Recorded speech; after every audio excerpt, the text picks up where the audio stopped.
The number one fear most people have is not of dying, but of public speaking. At least that's what they say.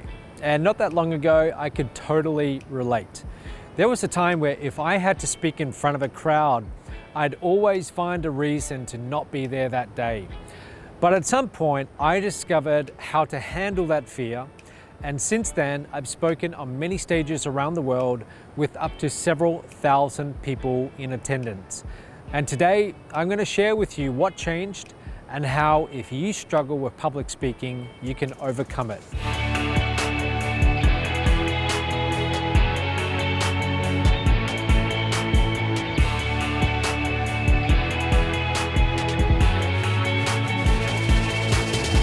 So I think my fear of public speaking became really intense when I was about 9 years old.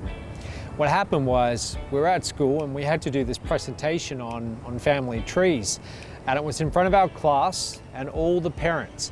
And I remember standing up and literally hardly being able to speak properly. I kept having to swallow halfway through a sentence, so I'd make a strange noise, and I was sure that everyone was looking at me and thinking, what's wrong with this guy? Why can't he speak properly?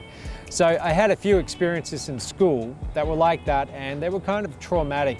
So as I got older, I just avoided those situations at all costs. Like when the teacher would say we had to do a presentation, I would mysteriously be sick that day, or I'd find a way to partner with someone else and I'd say to them, look, I'll write it all and you do the delivery part. So the turning point came for me when I started doing live webinar trainings years later. And this was around 2009. I was in my young 20s at that point. And I was doing this more out of necessity for my business. But even then, with just 5 people on a webinar, I was still a nervous wreck, at least in the beginning. Usually after the first 10 minutes or so, I'd settle in and it wasn't so bad. And there was no webcam, so they couldn't see me, I couldn't see them, so that was a good stepping stone. And I realized that I could actually make money with those webinars. So I started doing a lot more to much bigger audiences, eventually hundreds and hundreds of people. Slowly I got more comfortable with it, and soon it just wasn't such a big deal. It became quite normal. So that's my first tip to you. Start with webinars or Zoom calls, or even making videos like this that you can do from the comfort of your own home. You can get used to speaking, and ideally, if you can schedule it into your routine, like you have a weekly webinar teaching a topic, then that's a great thing to do. So the next turning point came in 2011. 3 months prior, a multi-millionaire mentor of mine, a few years older than me, he was going to be hosting a live seminar in San Diego, and he actually asked me to teach a session. Now, even just getting that email, that made my heartbeat just speed right up. But I knew I had to do it. I'd been telling myself for years that someday I was going to be speaking on stages and doing seminars, and it was always something I put off in the future, but years were passing by and I hadn't done it. So before I could come up with a good reason why it wasn't a good idea, I replied back to that email and I said, I'll be there. So the next few months were spent psyching myself up and rehearsing that presentation over and over in my head. And also every time that I drove to the office, I'd be sitting in my car, I'd pull out my phone, turn on the recorder, and I'd just start practicing. I remember getting on the plane from Perth, Australia, where I was living at the time, and making the long trip to San Diego in California. It's about a 30-hour trip. And I was kind of hoping that something would go wrong or I'd miss my flight. There'd be some reason why I wouldn't have to do the talk. And I landed there. Despite all that time I had to prepare, I wasn't remotely ready. And that just made everything much worse.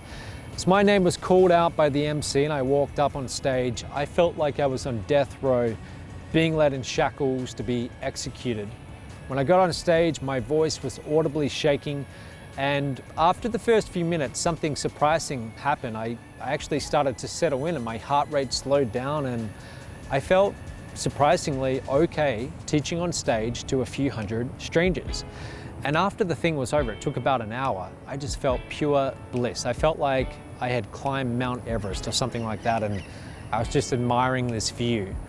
And before the rational part of my mind could talk me out of another crazy idea, I was already announcing and promoting my first 3-day seminar. I felt like I've got momentum now, I don't want to lose it. So that 3-day seminar, that took place several months later. That was also in San Diego.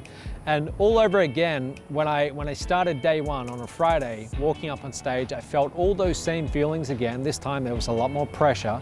I had paying customers, and this time it was 3 days of speaking.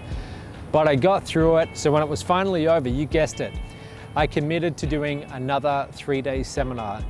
I did that again and again and again. And each time they got a little bit easier, and each time I felt more comfortable.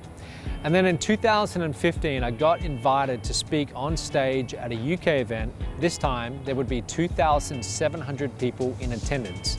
That was way outside of my comfort zone. But once again, I forced myself to do it. Now, here's the lesson. There's certain things in life that you know would catapult you forwards if you did them. These actions would change everything, but they're also the hardest. So what do most people do? They avoid them. They come up with reasons why it's not the right time or they're not ready. They do everything possible to avoid facing that fear.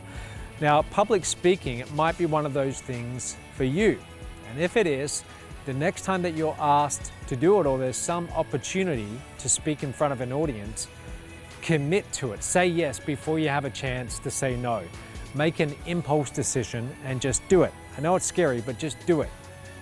Do it because you know that deep down, the only way that you're going to get around that fear is through doing it. Now, in my own life, every giant stride of progress in any area, it came from making one of those impulse decisions and putting myself in very uncomfortable situations.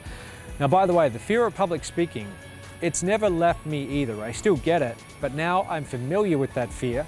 I know how to handle it, and I know how to act in spite of it. So don't think about overcoming it necessarily, thinking about learning to just push on through.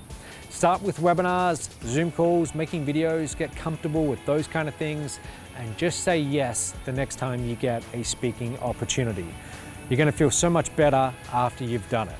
So I hope that helps. If you like this kind of content, please subscribe, and I'll see you tomorrow.